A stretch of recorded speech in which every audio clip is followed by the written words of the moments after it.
Was recorded at and is presented by the Philosophical Research Society, a nonprofit educational institution founded by Manly P. Hall. Its mission is to share and explore philosophies, symbols, myths, and ideas from all over the world through all ages, via books, lectures, online classes, and beyond. To find out more, visit www.prs.org. This lecture, Esoteric Alchemy, the Transmutation of Attitudes, has been transcribed and is available as a printed pamphlet or ebook at www.prs.org/shop. Raymond Lully, who was one of the great early alchemists, once pointed out that the great tragedy of the concept of alchemy was the transmutation of metals. Basil Valentine, monk of St. Bennet, had the same thought when he wrote into one of his books, "Woe to the gold makers." Now, this is an interesting thought because our subject this morning, essentially, is esoteric alchemy. And the history of alchemy itself divides into two distinct branches that have descended from antiquity, possibly originating in Egypt. The word chem in both chemistry and alchemy is an ancient name for Egypt. El is divine or sacred, and we find it used in the Bible in such terms as Elohim, and of course the deity of Islam is Allah. The divine prefix would indicate that alchemy is a spiritual art, a divine secret science. The great texts of alchemy have come principally from the Hermetic background at the beginning of the Christian era. And probably there were alchemical schools in Alexandria at that time. Also, we have early records of alchemy in China and in India. And it seems that from a very far back, there has descended a double concept of chemistry. Physical chemistry having to do with those areas of knowledge which are now considered scientific, and spiritual chemistry, which was definitely a sacred art. In practice, what is the difference in these two systems?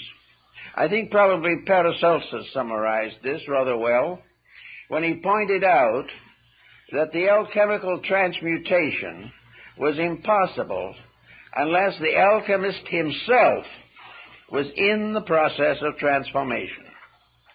He could not sit back with his bottles and test tubes and retorts and consider his art simply another way of advancing chemistry or a way of replenishing his own financial needs. So we find, as is today, that chemistry is largely dominated with the profit concept, the idea of wealth. We are making all kinds of chemical experiments for various reasons, some of them very good, some of them very dangerous, but always with a certain concept of return in material wealth for the good or the evil that is done. So that largely chemistry is a material art dominated by scientific inquiry and not in any way involving any necessary spiritual overtones. The chemist does not have to be a person of great faith. He does not have to have had a metaphysical experience. He does not need to believe in metaphysical or mystical procedures. He is simply working with physical tests and physical texts. The alchemist, on the other hand, is an entirely different type of person. In the history of alchemy, as it is descending to us, most of the alchemists were very pious people, deeply religious, and convinced that their advancement of science was a spiritual contribution to the well-being of society. The alchemist was concerned with the advancement of his own inner life. Jacob Boehme used a number of alchemical terms in his mystical writings, and these have been very confusing to modern students of his work. But actually, the use given by Boehme in most cases is probably the original intended usage, namely that it is all part of a great system of human regeneration, that it has nothing to do whatsoever with the advancement of worldly goods or worldly position. Now, in Europe, the alchemists got into trouble, very serious trouble, and were persecuted and in many cases put to the rack and tortured to death. Why? Because the rulers or avaricious leaders wanted the secret of gold making. So the moment the alchemist himself began to publicize this part of his belief, he immediately opened himself to persecution. So that the gold making as a science brought many of the alchemists to destruction. Also, the manufacture of gold or any other precious substance without control by the state could result in the bankruptcy of the world. So the ancients were very careful on that point. Now the question then remains is, can gold be actually manufactured? Not whether it should be or not, but can it be? I think the answer has to be in the affirmative. It can be. It also is obvious from recent experimentation that the subject could be advanced, and in the course of time it is probable that artificial metals can be created by chemistry and by the various forms of progress that we now have in the sciences. But this is not the real purpose of alchemy. And where the chemists all get together to raise their own level of economic living, the science went into a very desperate prostitution. It was not for that purpose at all. The earliest alchemists that we know were using symbols at a very early date. In many cases, the symbols have been accepted as literal pictures, and this has led to further confusion. We know, for instance, that in ancient alchemy, the great retort in which all the experiments were being made was the solar system itself, viewed as a globe, within which all the chemistries and alchemies of existence were taking place. We know from our own researches in more recent times, and the ancients certainly believed, that this world in which we live is a great theater of mysteries, the major secrets of which have never been solved. That actually the world is a strangely complete thing, within itself containing everything necessary for the infinite perpetuation of itself. And this condition goes on rather peacefully and naturally until human ambition and avarice take over. The ambition of the average modern person is involving fame, distinction, or wealth. Therefore, he immediately is using knowledge for the formation, directly or indirectly, of gold. He may not make the gold in the retort, but he will sell secrets or sell scientific developments which will bring him rich financial rewards. Now we might say this, what harm is this?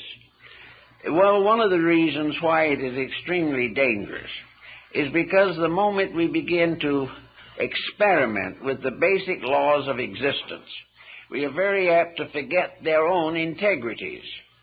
Natural laws have to be obeyed, and modern thinking is not of the obeying type. We are not interested in obeying natural laws.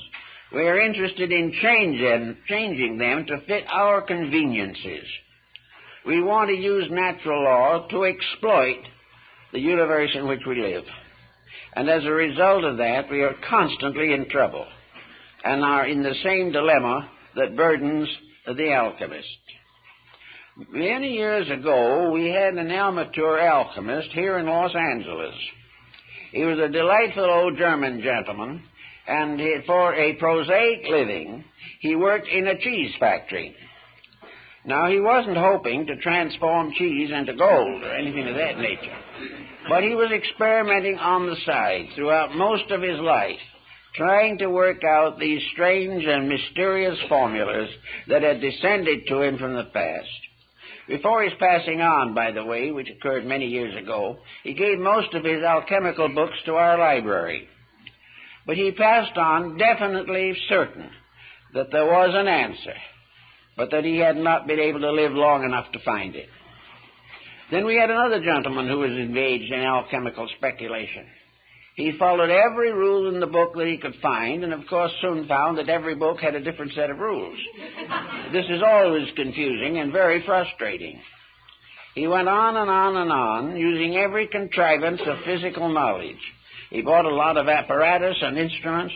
He followed hunches and hints, and he kept on going, and he was always on the verge of a great discovery, but it never happened. The one thing that he did not do, as I tried to point out to him on a number of occasions, he did not have a deep, abiding love of God, faith, or mankind. He was simply an intellectual, convinced that a science could be made to work. But what the science meant in terms of his own character never seemed to occur to him.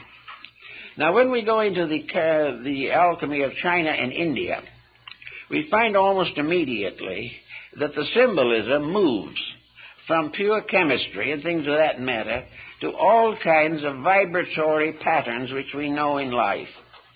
Alchemy in China was tied in with music and the musical scale, the harmonics of life. The ancient Greeks of the Pythagorean period combined all their knowledge of cosmogony and the actual reformation of man into a great mathematical formula, which was never to be taken literally, but was to become almost like a mantra, a sacred statement, which if obeyed could produce tremendous results. Also, as we went along through the different systems, we find that Hermetic philosophy became involved in alchemy. The Hermetists of Alexandria followed a mysterious being known to them as Hermes Trismegistus, Hermes the thrice greatest. Who he was when he lived, no one seems to know. Whether he was a production of symbolism or perhaps a great alchemical adept of some ancient time, we do not know. But in Hermeticism, we begin to sense the beginning of the transmutation of man as the essential purpose of the great alchemical procedure. In Europe, of course, it was necessary to be more careful in the promulgation of some of these beliefs because of the bitter opposition of the clergy. The clergy sensed the fact that in some way alchemy was a religion, and they were therefore quite sure it had to be included among the heresies. As a result, however, of the immersion of Arabic knowledge into Europe, the alchemical secrets passed to keeping of persons like Paracelsus and Kuhnroth and Valentine, and these persons gained their knowledge of the alchemical processes largely from Constantinople and Baghdad. This, of course, meant still more, that it had to be held in secrecy against the persecutions and martyrdoms that were popular at that time in Europe. So we find alchemy in many parts of the world recognized probably for what it actually was, and that is a series of symbols intended to convey a major operation concerning the transmutation of man himself.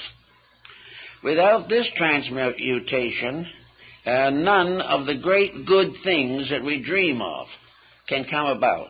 Therefore, the elixir of life, or the philosopher's stone, was that power by means of which all good things could come to pass, wherein all errors and forms of ignorance could be overcome, and where the human being himself would gain complete control of not only his own life, but the laws governing it.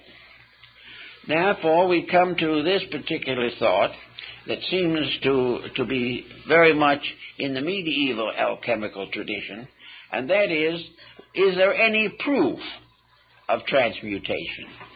Do we have any actual evidence of things being completely altered? Has there ever been a scientist that could completely alter anything? He could modify it, yes. He could improve it to a degree. He could destroy it, always. But the process of actual transformation of a thing from what it is to something totally different, this has been a question that has been of concern in alchemical researches for ages. The answer, of course, is extraordinarily simple. The answer lies in the human body itself. The process of digestion of food requires the transformation of elements. It requires an almost instantaneous adaptation of certain principles to special usages for which they were not originally intended. It is possible, therefore, for food which is taken in to in some way maintain a life principle which is not the food, which is not in the body otherwise, but it must be used to nourish the spiritual ends or principle in the human being. Therefore, the bread and butter and the cheese and milk keep alive something that is not any of them. Keep alive a thing which throughout life will continue to cause the heart to beat, which will continue to circulate the blood and nourish the functions of the human being until the end of life. Therefore, out of what goes into him comes out of him arts and sciences, poetry and music, philosophy and science, religion and economics. They all come out of someone, and that someone is nourished by the food, by the atmosphere around him, by water, and by the rays of the planets and the light of the sun and moon. Therefore, the wedding of the sun and moon in alchemy is very important. Not because we're going to have a wedding up in the sky of the two luminaries, but because we're going to have a union of the principles for which they stand inside of the human body itself. So we have the amazing recognition that one life flowing behind all forms and made available through nutrition to every living creature. We find, consequently, that from the harvests in the fields, that a world is nourished, and those who eat these harvests become proficient in many forms of activity. Now, this, in a sense, is a problem that we find in the Christian doctrine of the Eucharist. Here we have a problem of the divine blood. And in alchemy, this divine blood is the elixir of life. How this divine blood operates is not clear to many people. But in some mysterious way, universal life supports living things. And these living things may never be aware of the source of their own nutrition. And in a mechanistic era such as ours, they do not care about the source of their nutrition. All they want is to keep on going. Now, out of all this has come a new concept of nutrition also. A concept involving vitamins and proteins and carbohydrates, an entire system of nutrition based upon the development of highly specialized nutrients from the various food materials that we eat. That all these food things have something to do with the maintenance of the various structures of the human body.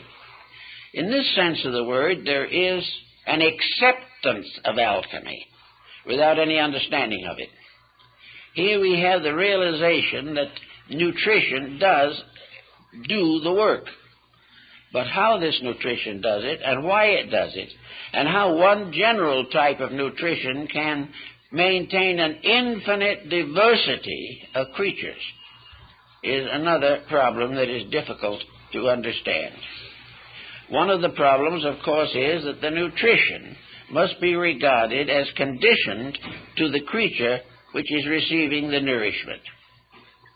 So we have within our own bodies an extraordinary laboratory, a laboratory the mysteries of which we haven't begun to touch, a laboratory in which every type of nutrient is made available to every type of living thing.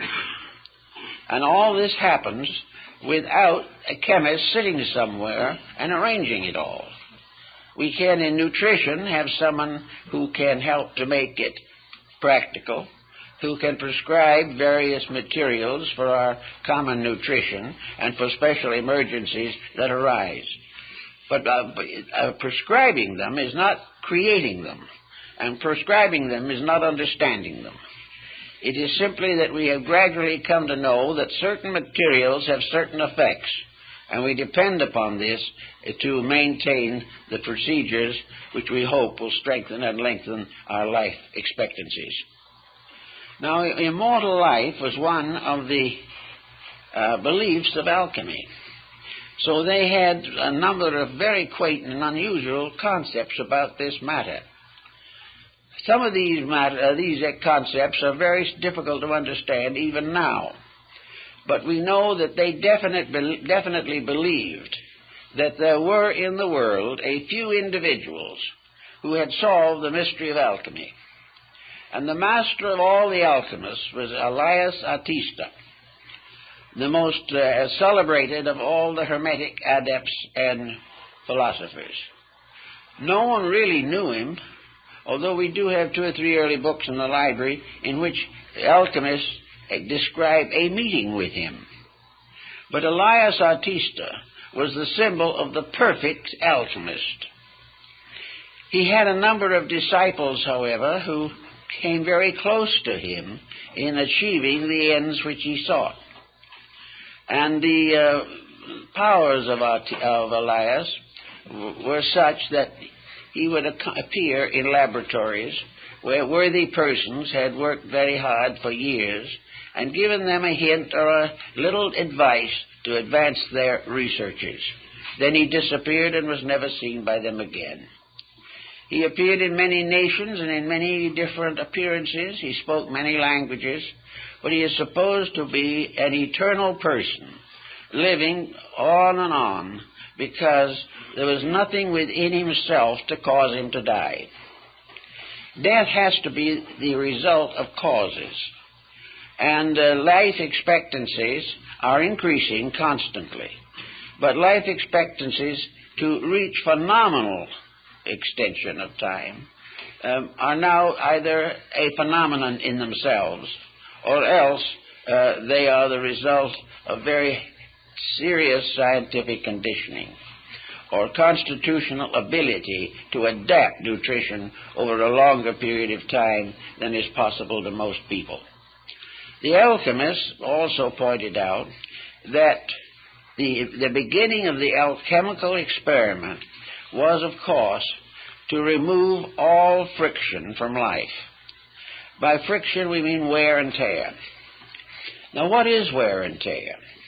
Well, to most people, wear and tear is doing the things they have to do and have no particular interest in doing.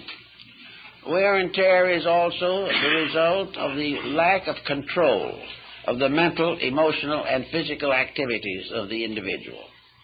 All of these activities use energy.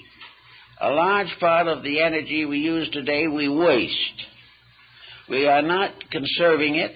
We are not taking care of this mysterious vitality that comes to us. We are allowing it to be expended in all kinds of useless ways. Of course, we have to make physical adjustments for employment and things of this nature, but at the same time, it isn't the work necessarily that is the greatest cause of problem. It is the attitude toward the work. It is the lack of enthusiasm, the lack of recognition of significance of the things that we do that depresses. Then emotional relationships, out of hand, can become a terrible enemy to vitality. Worry, fear, anxiety, all of these use up part of this alchemical nutrition that is constantly being made within ourselves. If we waste it, we can no longer have it. If we use it unwisely, it is dissipated.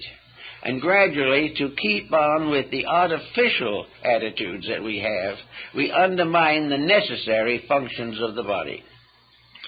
So the alchemist, first of all, declared that the master of all arts was God.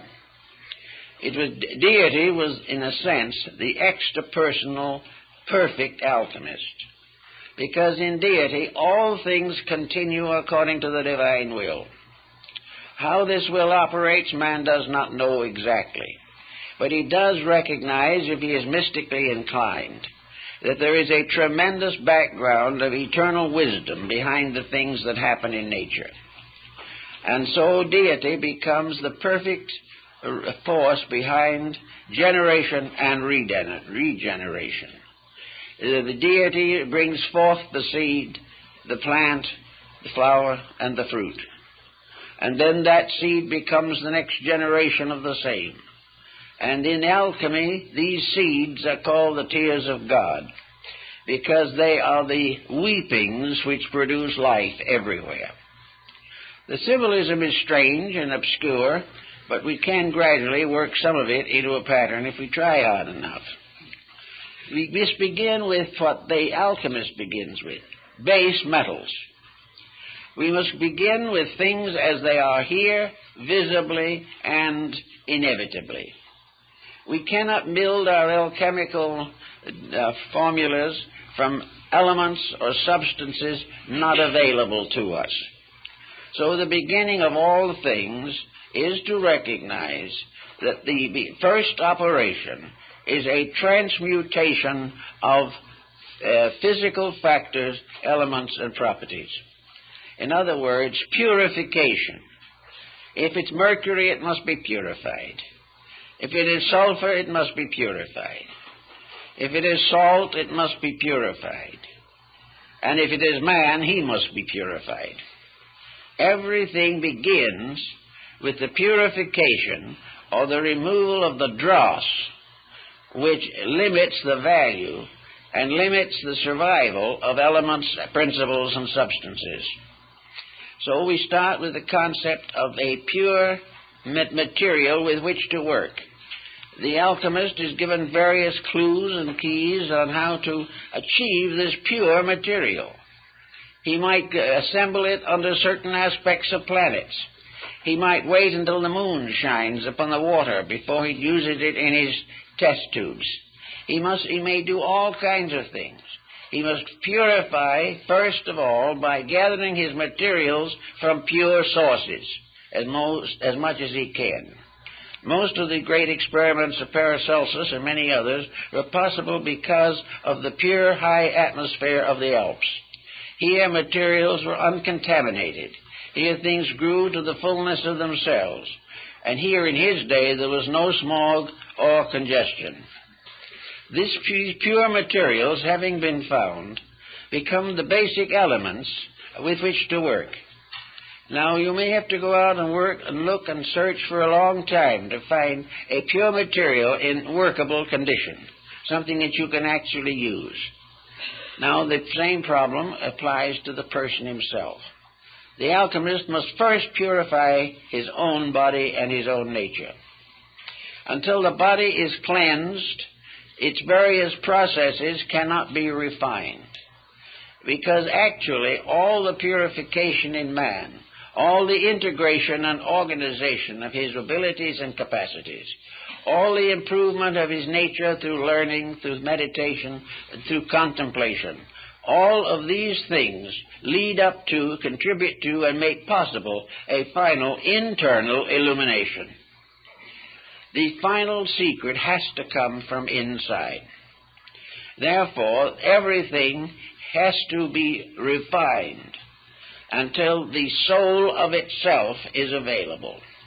And in man it is his own soul. And until this is available, he labors in vain. Now, the things that have to contribute to this progress must be considered as disciplines or as first steps toward achievement.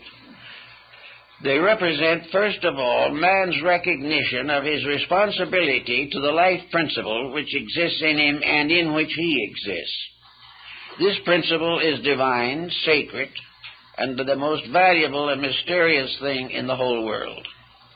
Unless the individual is true to this basic principle in his own life and his own way of living and thinking, he cannot hope to advance in the cause of spiritual alchemy.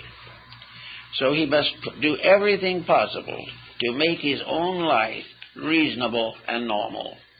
Now, this doesn't mean that he has to depart from society or go into some refuge on the top of the Alps. It means, however, that there must be an establishment of basic harmony within himself. Harmony is the proof of the compatibility of the elements. Harmony is the ability of different chemical elements to work together, and this is only possible when they are purified, for in their gross form they will never be compatible. Salt and sulfur in the form of the physical elements that we can buy in a store can never be compatible. Therefore, it is necessary to cleanse them both, refine them, and take out of them those elements or parts which are the cause of conflict. It is not the spirit of sulfur or the spirit of salt that is in trouble. It is the crystallization around it, by means of which it becomes in conflict with other similar crystallizations. This, we know, then, is what the ancients believed to be the creation of peace within the self. The alchemist must put his own house in order. He must begin by realizing that he is actually searching for something that is in its substance and essence completely sacred. For any other consideration is going to damage his probabilities of getting it. Now, the alchemical procedure that is most commonly known is relating to two distinct ends. One is the creation of the philosopher's stone, and the other is the brewing of the philosophical medicine, the elixir of life. So the stone in itself represents the body of wisdom purified, and the universal medicine represents the soul. The medicine of immortality must be derived from things that have a birth and death within themselves. In other words, the nutrition that is given off may cause the primitive element to be lost, but its power goes on. It does not die. It simply reincarnates on a higher level. For when we take into ourselves basic elements, they are reborn in us, and therefore pass through a process of evolution as they are used by the human being to maintain the economy of life. So in the beginning, the alchemist must find a quiet place to work. He must have his little laboratory. Well, laboratory in his day was a furnace, a fireplace, a bunch of bottles, and a few old books to guide his way. But to us, the laboratory is actually a body so free from interference and confusion that he can retire into it when he so wills. In other words, the laboratory is his own internal, not his eternal, but his internal. It is that part of himself which is always capable of being reduced to a harmonious situation. The personal life must be basically harmonious. Now, a lot of people feel that this is not possible, that there is no answer to all these grievances and griefs that beset us and affect us. But the alchemist says, you're after the most valuable thing in the world. And if you're hoping to get it, you must earn it. You must make adjustments that will never be required of anyone except for this purpose. So to create a quiet place within the self for the contemplation of the symbols of regeneration, this is very vital. It does not mean, however, that the person has to become a constant celled monk or mysterious acolyte. He does not have to retire from life. He simply has to retire from confusion. He has to reject the idea of confusion within himself. The acceptance of confusion is a form of ignorance. It is not real, but we all are subject to it. But confusion also means waste of energy, waste of time, depletion, and inability in that state to contact a deeper and higher part of ourselves. This we find in our Oriental philosophies in the series of Yoga and Vedanta. Here we find the mystery of the chakras, and the chakras are the seven seals of revelation, and the seven seals of revelation are actually the seven sacred metals of the alchemical transmutation. It's all part of one thing. But if the Orientalist wishes to practice yoga, it is very important for him to first of all recognize that he is not practicing it in order to gain power to dominate somebody else. He is not practicing it in order to free himself from the responsibilities of living. He is practicing it because it is a way ordained by deity, by means of which the wanderer returns home to the spiritual homeland from which he came. It is a part of a journey, and the journey up through the chakras and up through the Sushumna Nadi are all journeys toward reality, toward the self, toward the infinite, which we are all seeking to understand. So in alchemy, the quietude is the same as that recommended for yoga, to find a quiet place. Now, in Tibet, there used to be an old monastery where they had a very nice idea of how to train an acolyte in quietude. They had him sit under the temple bell and rang it all the time, until most people would have gone completely crazy. But he was supposed to sit there and be so peaceful that it was incredible. He must reach a point where that clanging meant absolutely nothing, or in which finally he was able to hear in this clanging the voice of God. There had to be a complete indifference to interruption. An indifference which did not mean to neglect duties, but it meant to curb abuses of all kinds. So the alchemist also had to learn to achieve an absolute quietude that was not negative. He was not looking for a psychic revelation.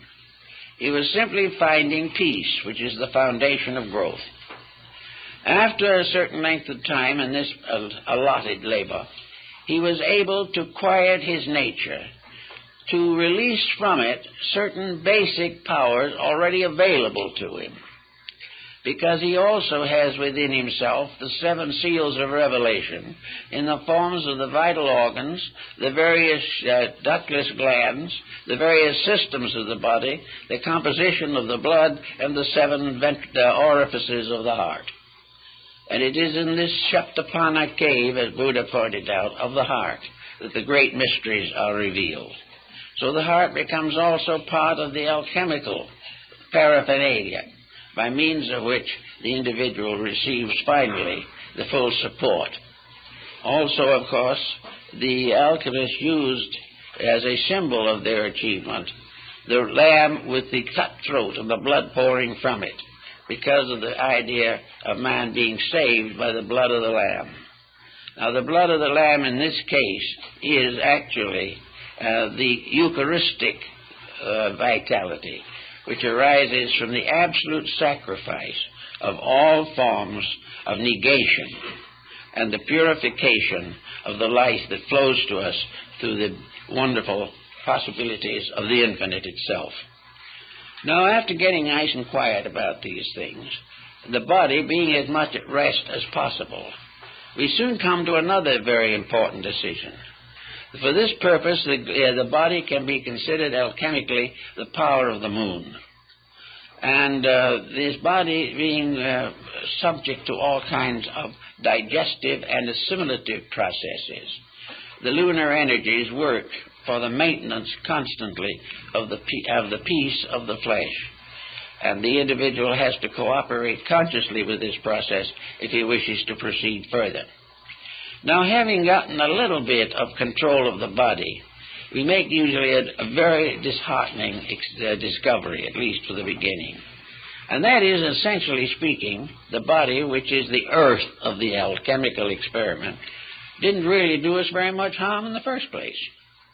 It wasn't the flesh, but the dweller in the flesh that was giving trouble, nearly always. The flesh was not, it was the victim. The flesh was being scourged daily. It was being constantly beaten like some faithful animal by the ambitious, self-centered driver. So the next thing was to find out what this driving force was. And the moment we do that, we begin to get into the fire principle, which is emotion. Now, emotion is life. The energy behind emotion is magnificent. It's divine. But the use we put to it is miserable in most cases. Emotion is when we get mad, angry, jealous, our ambitions run wild, we don't like people, we don't like things, we can't stand the daily problems of life, and we become beautifully and systematically neurotic. So with all these disagreements within ourselves, our emotions are constantly battling us. If the moment we sit down somewhere, a negative thought floats in. Another idea comes along. And always there is this temptation, if I'm going to work this hard, what am I going to get for it? And this is one of the major temptations. Those working truly for the good of the great alchemical mystery are not concerned about what they are going to get for it. They are concerned only with the fact that it is the spiritual and moral necessity of their lives, that it is that for which they were intended in the first place. And the only thing they're going to get for it is release from the absence of it, release from the pain and misery of trying to live without it. So the emotional factor, which beats the body, which uses up a very large part of the energy which the body is able to manufacture, is a constant wasting of life. It is a wasting of the divine power. It is actually the body being perverted and being mismanaged simply because we want to do what we want to do. Now, behind this little mystery and this little problem lies thousands of years of tradition. We have always supposed that when we were unpleasant, we had a right to be. We also believed that when we wanted to think something nasty about a person, it was our privilege. Or if we wanted to be angry and go into warfare, that was also a right that was inalienable. So out of emotional excess on the personal level are all the temper fits and poutings and psychoses that we most dread.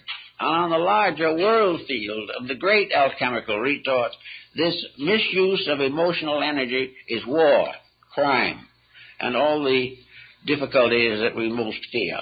So in a small way, we have to heal war by getting rid of our own conflicts, getting rid of our own hurt feelings, our own offenses, getting rid of those things we want to do which we know we can't, and the extravagance which demands that we accomplish the incredible or be miserable.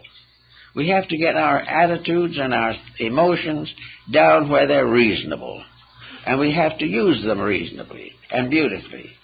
One of the best uses, of course, of emotion is art and music and things of this nature. But in the ordinary commonplace of things, it's kindness, it's affection, it's the natural friendliness of human beings. And where this increases strongly, there is a change in body chemistry. The emotions no longer persecute the body. They no longer offer the body on the altar of their own ambitions. They do not destroy. They do not nurse grievances. They waste no time remembering past events. The only thing that we remember from the past is experience which is helping to make us better now. So gradually we relax the emotional content. Now, the emotions can be beautiful, and emotions that are beautiful are well worth cultivating. But here again, they must be sincere, they must be real, they must be naturally within a pattern of normalcy. Even the best emotion gets into trouble if it becomes hysteria. Then we have to pass on to the next level of this complicated pattern, and that is the mind level. As the emotions sit around making trouble for the body, the mind arrogantly stands up and makes trouble for both. It is a detriment to the emotions, and it is a further detriment to the body. The mind sets the body in great habits, and these habits are mostly unreasonable. The mind is the final basis of career. It is that which we learn to do well so that we can get rich doing it. The mind is planning forever to make a millionaire out of the body. And the body, being unable to stand all that pressure, probably drops dead after the first 10 or 20 million. This is the problem of the mind also, argues and debates. It's the mind that's up to neck in politics, regardless of whether any of the candidates are worth voting for. The mind is the basis of telling other people how to live when we don't know how ourselves. And the mind is that which comes to the conclusion that the more we accumulate, the happier we are, when every day this is proven to be an absolute falsehood. So all these problems, the mind has got to be brought down to what it was intended to be, a sort of psychological bookkeeper. The mind is not the master of life, although we have allowed it to become such. The mind is simply a very useful secretary, able to keep the ledgers balanced, and now we're giving in all the mind's courses in computerization. But it's going to be a long time before we use these computers to find out what's wrong with ourselves. And we may sometime. It may be someday that we will have to fight it out with the computers, because they may be more right than we are. In any event, however, the mind is a constant cause of agitation. Its ambitions and appetites know no bounds. And very often it forms a very difficult and unfortunate partnership with the emotions. When the emotions justify an attitude, there is definitely a bad situation. When the emotions fire the mind, that's one problem. When the mind rationalizes the emotions, that can be another. In all these problems, the only answer is gradually to recognize the ascent of the being through these conditions. These are the stories that we have in the great system of the ancient mysteries. The rites of Alesis and Dionysus, the rites of Horus and Isis, the rites of Buddha in India, China, and Japan, were always arranged in three basic steps. And these three basic steps represent the three great levels of the personality, that part of ourselves which we have some inkling of, but have very little understanding. They have also become the basic Blue Lodge degrees of Freemasonry, and many other fraternal orders have the same trichotomy of rituals and symbols. So the three together constitute what might be termed the visible or tangible temples. In the body, these three powers are the grand masters of life. They are the ones upon which nearly everyone depends for survival, for continuance, for the fulfillment of purposes. If we can't solve it physically, try to solve it emotionally. If that fails, try to explain it or rationalize it mentally. Then if all of these things fail, we're at a kind of a wit's end. Sometimes we simply drop back and they say there is no answer, and return to the more familiar things. Those of a more idealistic nature look upward and see above these three steps something else, perhaps God, that's something they still have to transcend more than they have realized was necessary. But for our personality and for the experiments of salt, sulfur, and mercury, we have the threefold body and the auric or magnetic field in which it functions. Now, the magnetic field is a very curious thing because it is also a mass of chemical factors. The magnetic field is a constantly changing compound of interactive energies. The magnetic field is like a bottle that is being violently shaken after a whole group of materials have been put into it. Now, when we look at the situation symbolically, the magnetic field is a bottle. And it is the bottle that contains the three parts of our own lower nature, each one of which has a magnetic overtone. And when we begin to realize this, we begin to see that we have interactions here as well as in the body. In fact, we have to explain, for instance, why a temper fit will cause a headache, or why indigestion will result in serious emotional complexes. The answer is simple. They don't do it that way. The troubles arise in the difficulties in the auric or magnetic field due to intemperances of attitudes.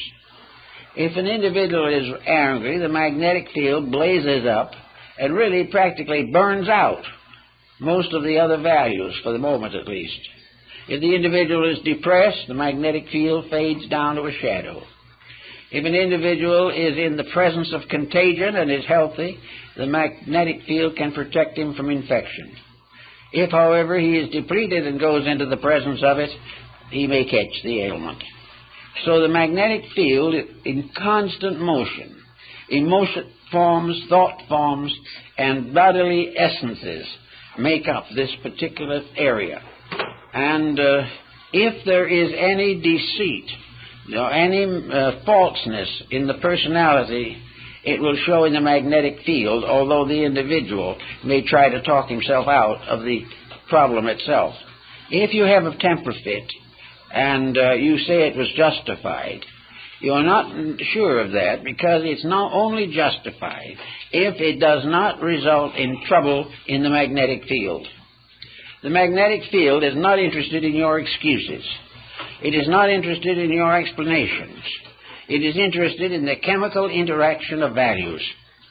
When you pervert a value or misuse it, the magnetic field bears witness. And the moment it bears witness, the magnetic field's resources are depleted and the individual does not feel so well.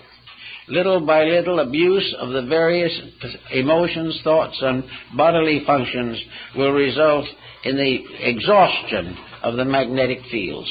And when that exhaustion is complete, the individual simply leaves this world. He cannot function if the energy fields do not sustain him.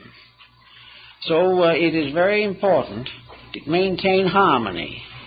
And this was one of the great principles of Pythagoras, that the world had to be maintained as a musical instrument, that it had to be in harmony always. And the individual in his personal life is also a musical instrument. He is the Veena of Shiva, the mysterious instrument that plays the majestic music of life. If he mistakes his destiny or misuses his powers, he is simply in trouble. Now, most of the alchemists got about to the point where they were beginning to sense some of these values, and then they went into a doldrum, because having gone to as far as the mind could take them, they found themselves at the entrance to the promised land, but they could not enter in. They did not know how to handle that which lies beyond. They had listened carefully, and as Faust in his laboratory, they had read all the great books, they had studied all the mysteries, but there at last they stood with all their lore, fools no wiser than before. Something was wrong. The great search ended in a frustration, not in a great reward which they had hoped for. Now, the only answer to this was to do what Lully and Valentine and Coonroth and many others did, and that is check over what has happened. What did happen? Why is this sudden block that is impossible for most people to get through? And the final decision was that this block was the absence of a faculty higher than the mind. The mind could only go a certain distance. Even though the most beautifully trained mind, it could not fulfill the ultimate. There has to be something higher than the mind, without which the great experiment cannot be performed. Now, in alchemical parlance, when Elias Artista visited the alchemist, he sometimes gave him a small amount of the transmuting powder. He put it in his ring, or he made a tiny little vial which was worn around the neck, and 1 grain of this powder would transmute 1,000 times its own weight into solid gold. Well, there was a lot of talk about that, but the grains were few. But it was known that in some cases they were. It is believed that Roger Bacon offered to finance the Crusades for England as a result of the ability to transmute base metal into gold suitable to be minted. All these legends and fables go on, but the main story of the thing seems to be that Elias Artista, or one like him, appeared at the proper moment to give some type of instruction, something more than the alchemist alone had achieved. The Elias never occurred or never appeared unless the disciple was in every way worthy. He would never help any alchemist out of his own mistakes, but he would help him to progress beyond a sincere effort to a greater degree of accomplishment. And of course, in the alchemical tradition, there were 7 stages of adepts and masters relating to the science. Therefore, it was a long journey at best, but it was also a journey which every step brought with it a greater sense of inner security and sincerity.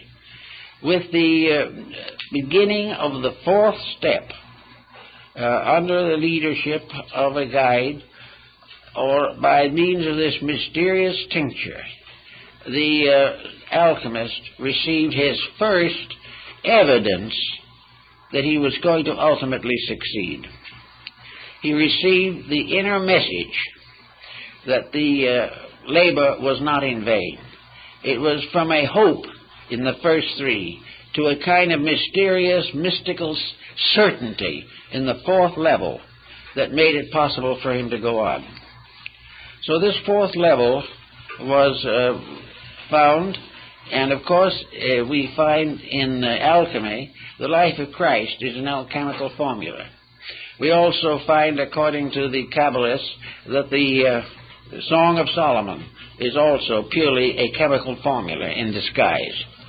But the Christian formula of the Christ mystery places Christ as the final achievement of the universal medicine.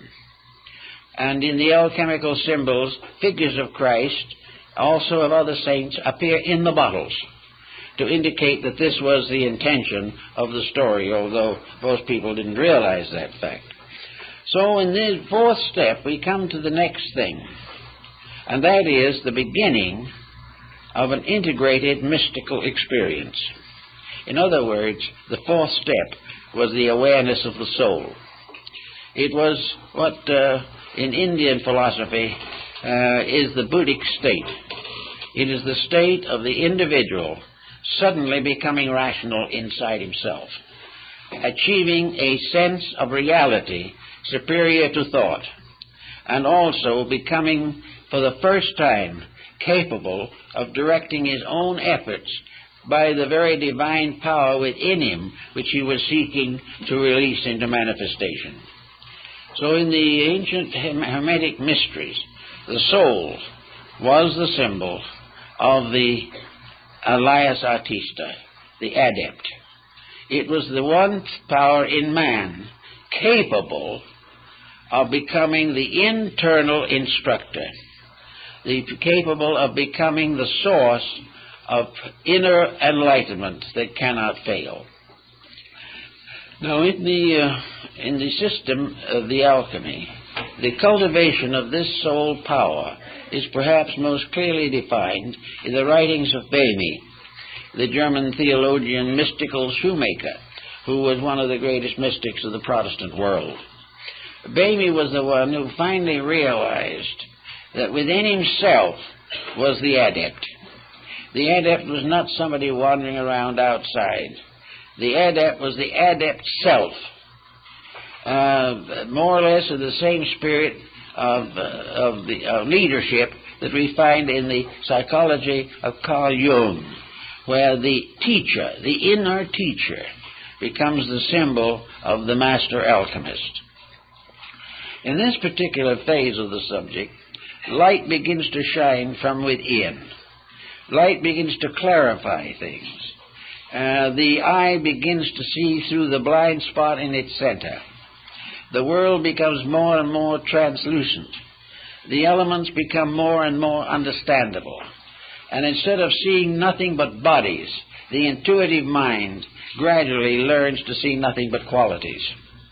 And the intuitional mystical experience is one in which the individual, looking at things, sees them as they are, and not as he has thought them to be.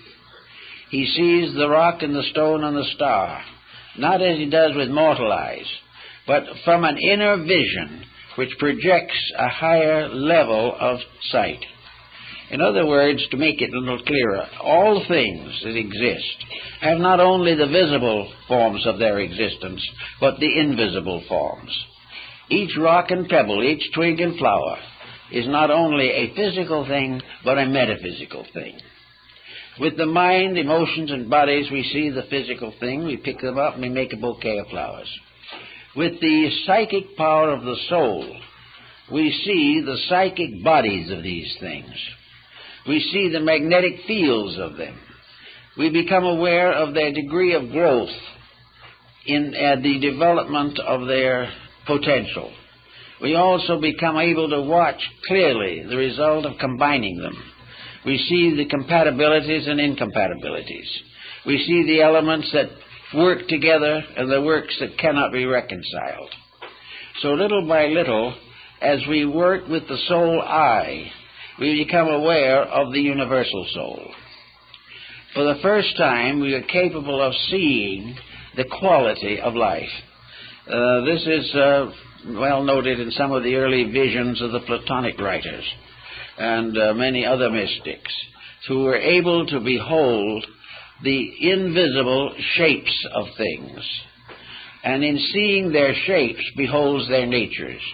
For while the physical body cannot change greatly, the psychic centers within the body are in constant motion and constant agitation.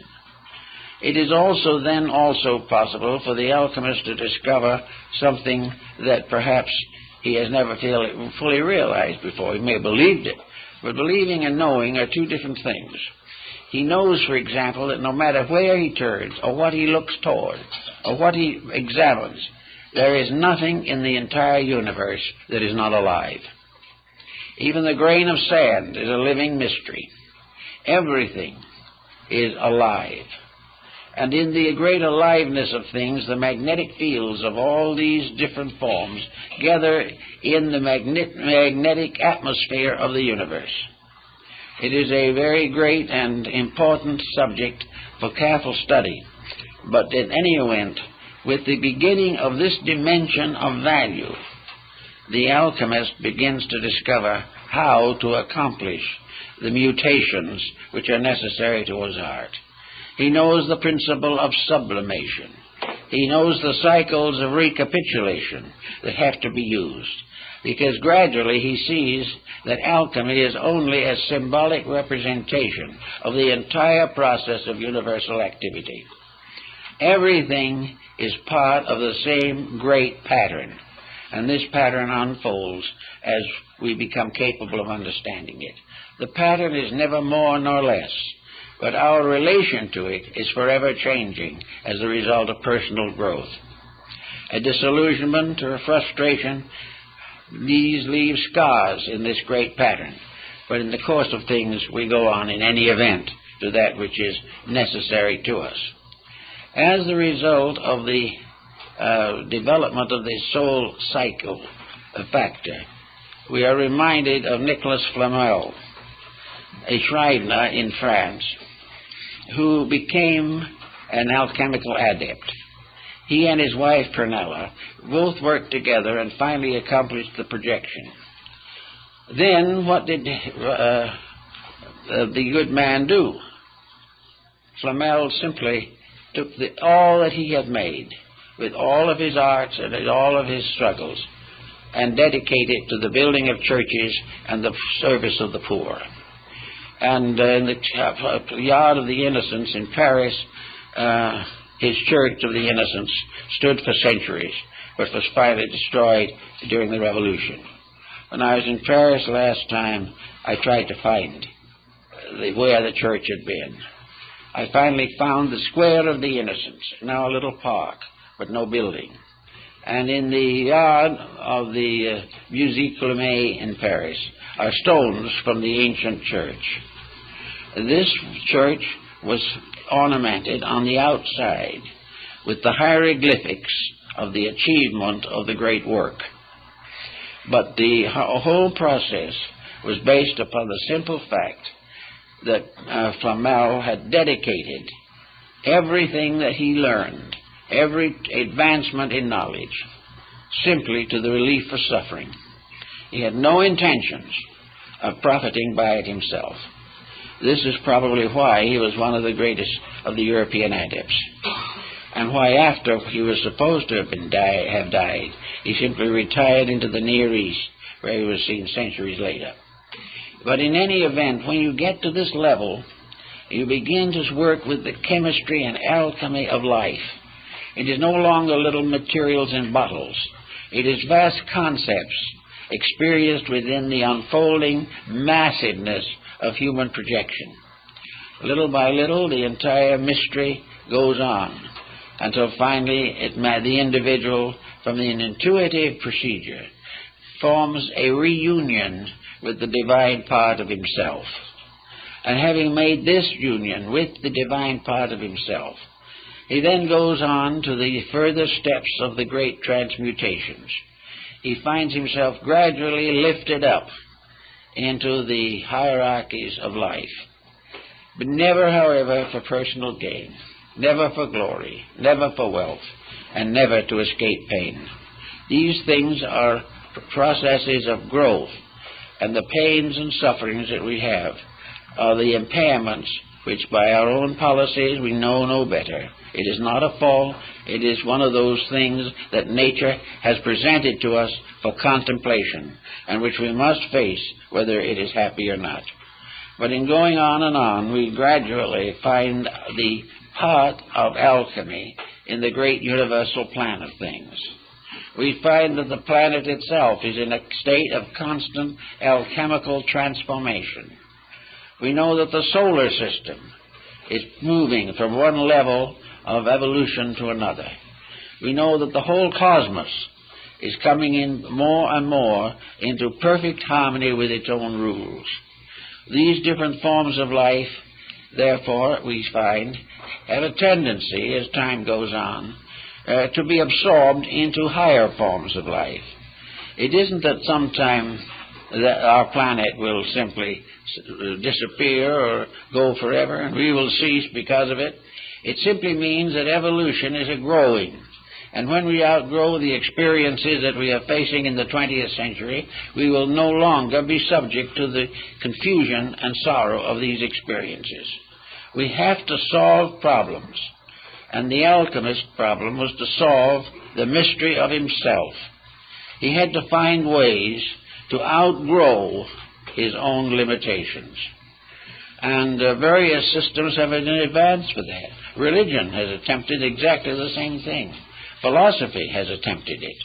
Science will someday attempt it, because science will have instruments by means of which many of the great mysteries of antiquity can be solved.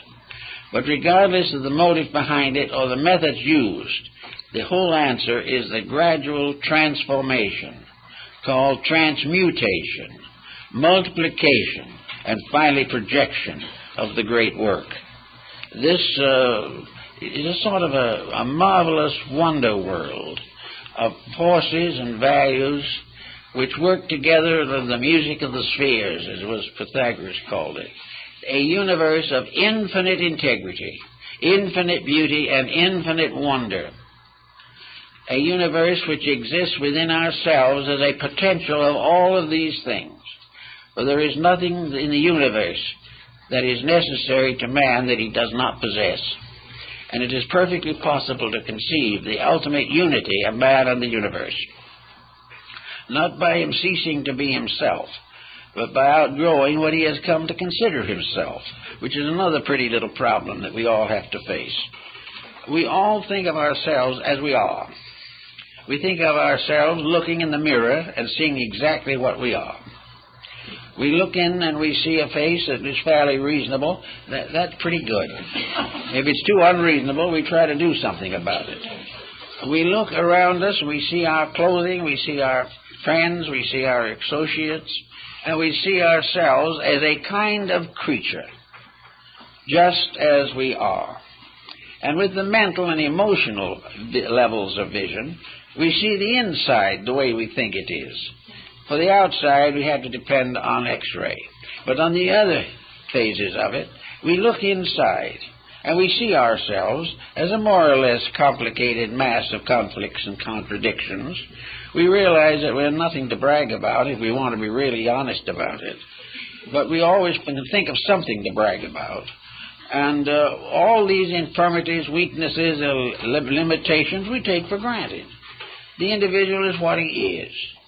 He's going to be here a little while, then he's going to leave. Where he's going, most people aren't very sure. But in any event, we take this selfness as it is to be ourselves. This selfness is the thing we've given the name John Doe to. And whenever someone says John Doe, we stand up. We recognize ourselves by these forms utterly and completely. We recognize ourselves as a separate entity somewhere in the world of creatures. And it never occurs to the average person that there is any real reason why he should be anything else except what he appears to be. There's no reason why he should give up all his pleasures for something he doesn't understand. There's no reason to assume that he could ever be any more than he is. Science is very doubtful about that. He thinks he might, in the course of millions of years, become an animated computer, but there's no proof of that. We just don't know, but we assume that as we are is it. So it's from that standpoint, we are locked in the lowest level of achievement. But the only other answer seems to be to try to make as it is as comfortable as possible. We don't want to suffer more than we have to. We do not want to do anything that is going to inconvenience us. We want to go along as well as we can until we leave. Well, this, of course, is a lack of aspiration. And there has to be some aspiration or nothing works. Therefore, it becomes very necessary for the individual to sense that there is something more that he can become, or he will stay the way he is. No amount of education can get him out of it, because education can only help the mind, but the mind cannot get at the fact. So out of growth, out of friendship, kindness, experience particularly, we have to gradually release the soul power, the over-self of Emerson. We have to release this inner superiority and give the best of ourselves immediately the rulership over the rest of ourselves. Plato said that in the philosophic empire, the wisest lead, and those not so wise are still wise enough to follow honorably. To the individual, the best part of himself must be the leader of the rest.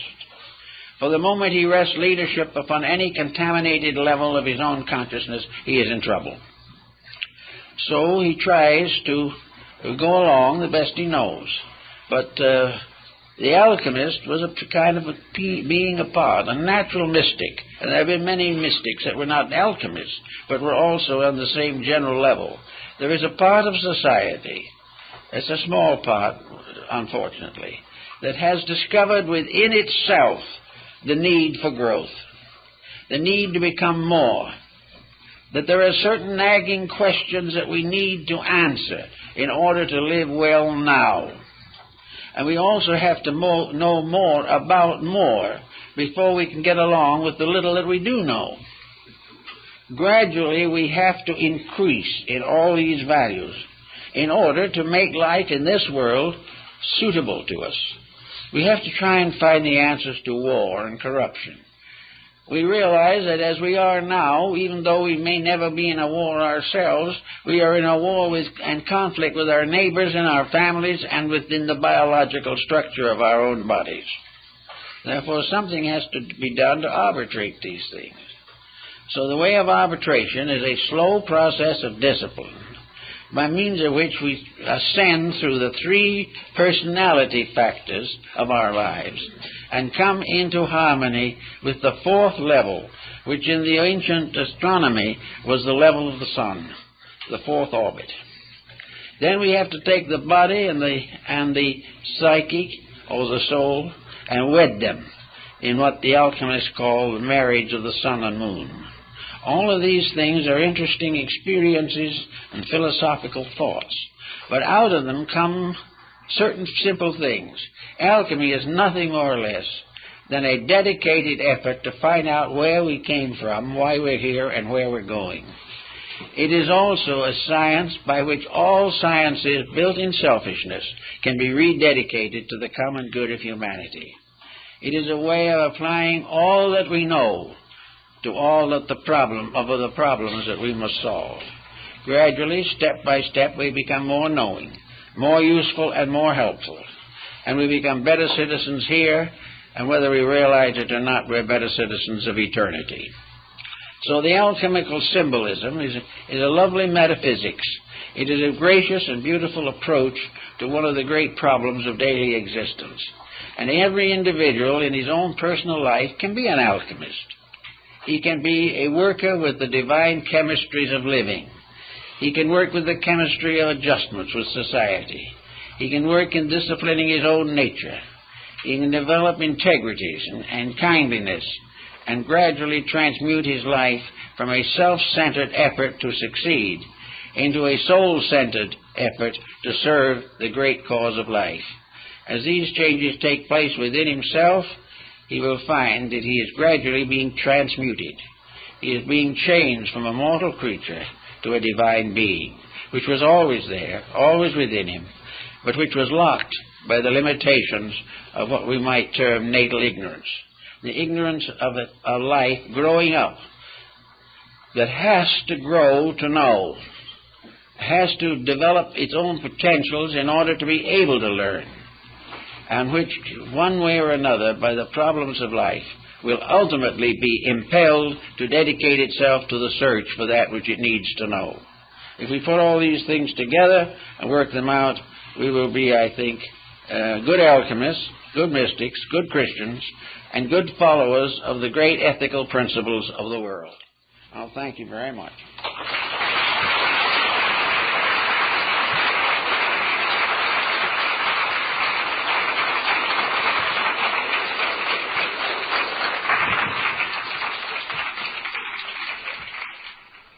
The lecture you just listened to was brought to you by Manly P. Hall's nonprofit educational institution, the Philosophical Research Society.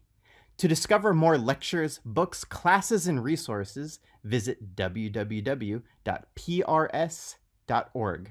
If you are interested in supporting our mission of sharing the world's wisdom traditions, you can make a tax-deductible donation at www.prs.org/support.